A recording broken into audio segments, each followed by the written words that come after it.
Graça e paz, meu nome é Paulo Henrique, estamos aqui com mais um vídeo para o nosso canal. E hoje eu quero relatar para você uma história que vai edificar a sua vida, a sua fé e vai te deixar mais forte espiritualmente, se assim você assistir esse vídeo até o final. Então eu quero pedir para você que ainda não está inscrito no canal, se inscreva e assista o vídeo até o final, para que a tua fé e a tua vida seja edificada através dessa palavra. Livro de Lucas, capítulo de número 7, versículo de número 11 em diante, nos conta uma história de uma mulher que havia acabado de perder o seu marido e agora estava com um culto fúnebre em sua casa, chamada Viúva de Naim. Esta mulher, ela havia perdido o seu marido e agora estava prestes a enterrar o seu único filho. A Bíblia diz único filho. E a Bíblia conta que Jesus, ele a caminho da cidade de Naim, ele cura um servo do centurião e segue caminho sentido à cidade de Naim, que historicamente os estudiosos falam que não era bem uma cidade, e sim uma aldeia. Jesus caminhando ali perto já do portão da cidade, ele encontra um velório, ele encontra um povo a caminho do cemitério para enterrar o filho de uma mulher que se encontrava no estado de luto. Jesus, ele olha para aquela mulher e a Bíblia diz que ele tem de íntima compaixão. Ele entende o estado de dor daquela mulher. E aquela mulher, ela chorando, pranteando junto com aquelas pessoas, algumas que são contratadas para isso. E aquela mulher, ela se encontra num momento que talvez não há saída para ela. A Bíblia, ela não conta a história a fundo daquela mulher. A história da viúva de Naim ficou conhecida mais biblicamente porque Jesus ressuscitou o seu único filho. O milagre envolvendo a ressurreição do filho da viúva de Naim, um dos mais emblemáticos de todo o mistério terreno de Jesus. Lucas 7, 11 ao 16. A cidade de Naim não é mencionada mais na Bíblia a não ser falando dessa história. Então esse milagre acontece pouco depois de Jesus ter curado o servo do centurião, como eu já falei.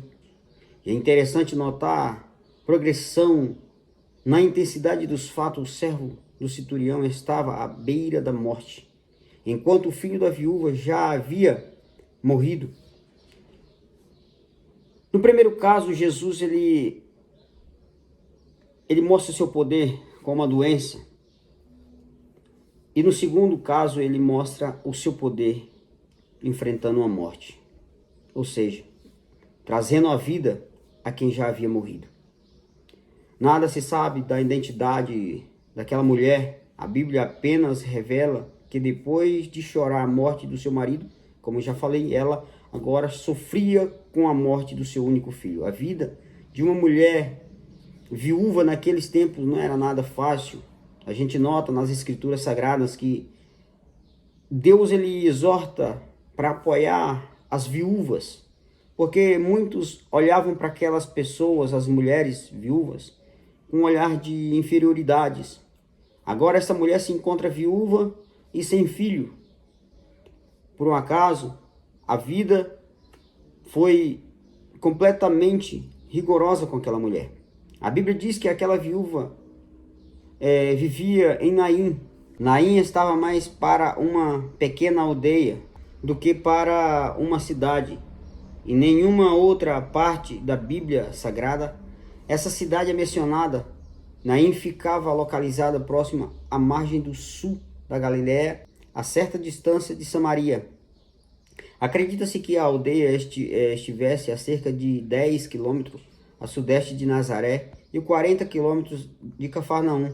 Essa localização coloca Naim entre o Monte Tabor ao norte e o Monte Giboa ao sudeste. Quando Jesus seguiu para Naim, ele não estava sozinho. O grupo de seus discípulos acompanhavam e ele ainda era seguido por uma grande multidão. A Bíblia, o texto diz uma grande multidão. O texto bíblico coloca Jesus próximo do portão da cidade.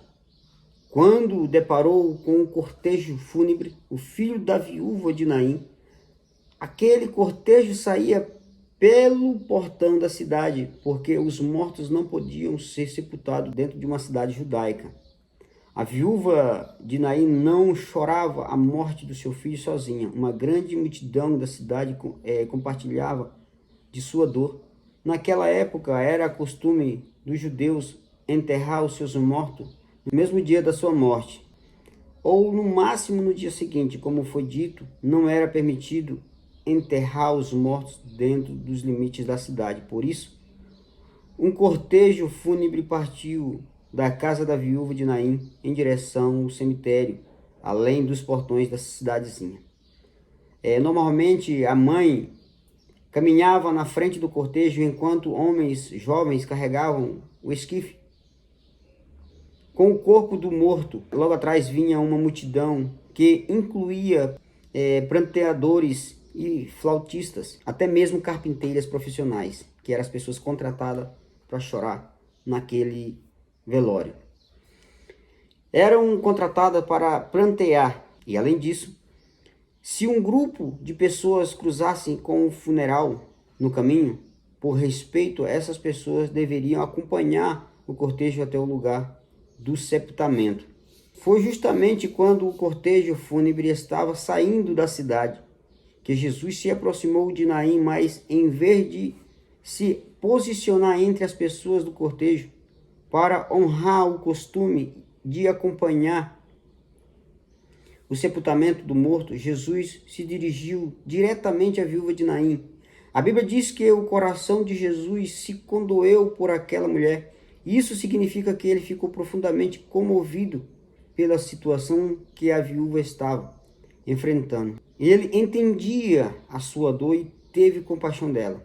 Então Jesus disse à viúva: não chores. Lucas capítulo 7, versículo de número 15.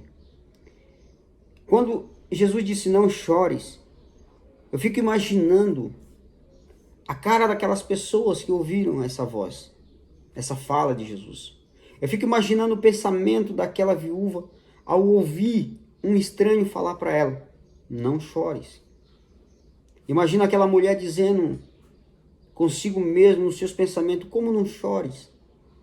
Porque esse homem vem falar isso para mim? Eu já perdi o meu marido, agora já perdi o meu filho, não tenho mais motivação para viver, não tenho mais a quem recorrer, eu estou sozinha, eu não tenho mais perspectiva de vida, porque tudo que eu tinha morreu. Eu fico imaginando você aí na sua vida, do outro lado dessa tela assistindo meu vídeo. Quanto você já perdeu? Quantos sonhos você já enterrou? Quantas oportunidades suas já passaram? Hoje você se encontra aí assistindo este vídeo, talvez com uma vida até mais ou menos, mas quando você olha lá atrás, você vê que as oportunidades passaram. Hoje você já se encontra em meia idade e não tem mais oportunidade, as quais você já perdeu antes. Os seus sonhos você já enterrou. Como esta viúva está planteando a morte do seu filho, os seus sonhos estão sendo, ou seja, a caminho de ser enterrados. E agora ela está diante de um homem estranho, com uma outra multidão atrás dele, acompanhando, e ele diz para ela: não chores.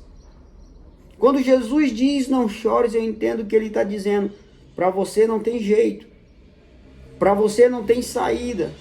Mas quando eu chego, a situação muda.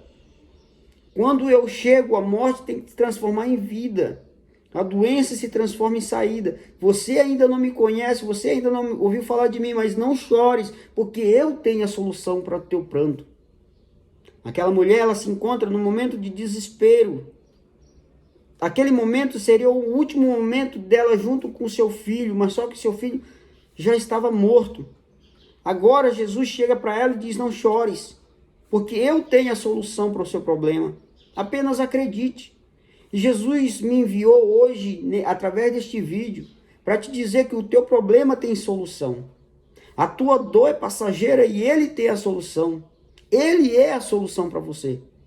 Talvez você não vê saída, talvez você se encontre num momento como esta viúva, prestes a enterrar os seus sonhos. Você está saindo do portão da cidade para enterrar os seus sonhos, para enterrar os seus objetivos. Talvez você já falou para si mesmo, não tem jeito, eu não vou conseguir. Para mim está difícil, o fardo está pesado. Mas Jesus diz, eis aqui a solução. Eu sou a solução para os seus problemas. Não desiste do seu sonho. Não desiste dos seus objetivos. Não desiste da sua caminhada. Não desiste da sua família. Não desiste do seu casamento. Não desiste da sua esposa. Não desiste dos seus filhos. Não desiste do seu marido. Não desista. Eu sou a solução. A viúva de Naim, a história diz que aquela mulher, ela parou, aquele cortejo parou. Quando Jesus ficou ali de frente com aquela mulher, aquele cortejo parou e escutou Jesus falando, não chores. E Jesus toca no esquife. Quando ele toca no esquife, eu imagino as pessoas tudo olhando para ele, porque ele não podia tocar em cadáver, né? Era impuro. Mas Jesus, ele quebra as regras do homem, obedecendo as regras de Deus. E diz ao menino, levanta-te. Imediatamente a morte teve que dar um jeito ali. O espírito teve que dar um jeito de entrar ali naquele corpo, trazendo a vida. Agora imagina um morto já praticamente o dia inteiro. O seu sangue já está coagulado ali, os seus órgãos já estão tudo frios, sem funcionamento. Não funciona o cérebro, o coração parado ao dia inteiro. Imagina como não está aquele corpo frio, os nervos, tendões todos duros já. Agora o espírito entra no corpo de um jeito sobrenatural que a ciência não explica. A ciência não consegue explicar, por mais avançada que esteja. E em questão de segundos, de milésimos de segundo, aquele espírito entra naquele corpo e a Bíblia diz que aquele rapaz se levanta e começa a falar. Agora imagina aquela viúva com todos os seus objetivos perdidos, seus sonhos, a sua vida. Talvez ela estava planejando o que eu farei agora. Talvez aquela mulher estava planejando uma morte também, porque os seus sonhos estavam sendo enterrados. A sua única porta de escape ela estava levando dentro de um esquife. E o que eu acho interessante é que Jesus, ele não toca no corpo. Jesus, ele não toca na mão, não toca na cabeça, ele não toca no pé. A história, a Bíblia diz que Jesus toca no esquife. Não fazia parte do corpo. Não fazia parte das vestes. Aquilo era algo fora do corpo. E Jesus toca no esquife e diz, a ti te digo, levanta-te. E a morte teve que dar um jeito ali e devolver o espírito para o corpo. Agora imagina aquela mulher glorificando a Deus. A Bíblia diz que o povo ficaram um pasmo de temor. E aquela mulher, imagino eu, ela glorificando a Deus, a história não conta. Aquela mulher glorificando a Deus e dizendo, os meus sonhos foram restaurados. A minha história continua. A minha vida continua. Os meus propósitos e objetivos continuam. A minha história não morreu. Os meus sonhos, a caminho de ser enterrado, voltaram e continuam. Eu quero que você bata no peito e diz, os meus sonhos jamais serão enterrados. Ainda não se realizaram, mas se realizarão com poder no nome de Jesus. Não deixe que as pessoas enterrem os teus sonhos. Assim como tinha uma multidão carregando o filho da viúva para enterrar, para deixar lá no cemitério. Uma multidão tenta enterrar os teus sonhos. Não deixe que essa multidão enterre os teus sonhos. Seja você o protagonista da tua história. E viva os teus sonhos intensamente, com fé em Jesus, porque Ele é a solução para os teus problemas. Apenas acredite, confie, porque a solução irá chegar aí diante de você na tua casa. Apenas acredite e testifique para a glória do nome de Jesus. Eu quero deixar essa palavra para você. Se você ainda não está inscrito nesse canal, se inscreva, compartilhe este vídeo, comente e que Deus abençoe a tua vida e a tua história. Viva os teus sonhos e não desistas. Não desista, porque Ele está no controle de todas as coisas.